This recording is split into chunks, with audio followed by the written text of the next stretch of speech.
No nyt varmaan ihmettelette, että mitä tehdään sipseistä, kylmäsavusta ja Lapin lumouksesta.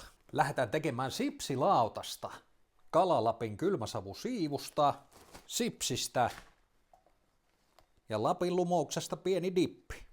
Tehdään vaihtoehto tuolle Lapin lumouskastikkeelle majoneesi, maustetaan se piparjuurella. Ja tämähän on maidoton. Tehdään pikamajoneesi, tää on tosi helppo. Käytetään öljyä, kananmunaa, sitruunamehua, piparjuurta ja tietysti suolaa ja vähän sokeria. Pari kananmunaa, 3 desiä öljyä, puolikkaan sitruunan mehu, piparjuurta, tää on aika tuhtia tavaraa, laitetaan alkuun ruokalusikallinen. Reilu teelusikallinen sokeria ja saman verran suolaa. Tästä se lähtee, laitetaan pohjalle ja nostellaan pikkuhiljaa. Tää oli tässä, vaikka meni tasan 10 sekuntia. Sitten Lapin lumousta kulhoa ja sekaan vähän crème fraîchea. Ja puolikas purkki noin suurin piirtein crème fraîchea. Sitten vaan vatkataan. Ja perinteistä poiketen tässä kohtaa ei tarvitse lisätä suolaa. Sitten tosta kastikkeet kippoon. Ja ei kun sipsiä kehi.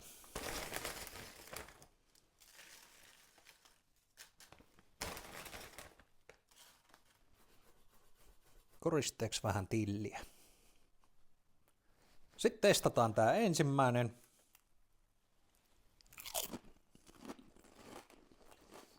On muuten tosi hyvä.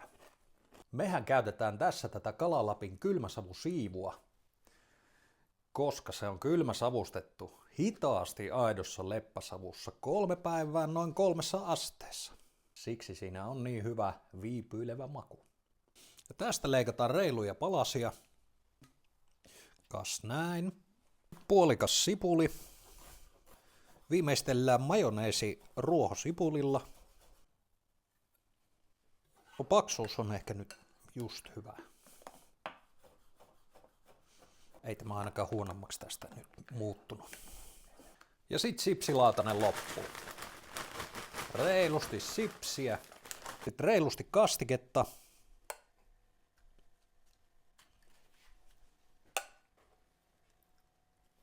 Ja sitten tilliä. Ja sit Niin.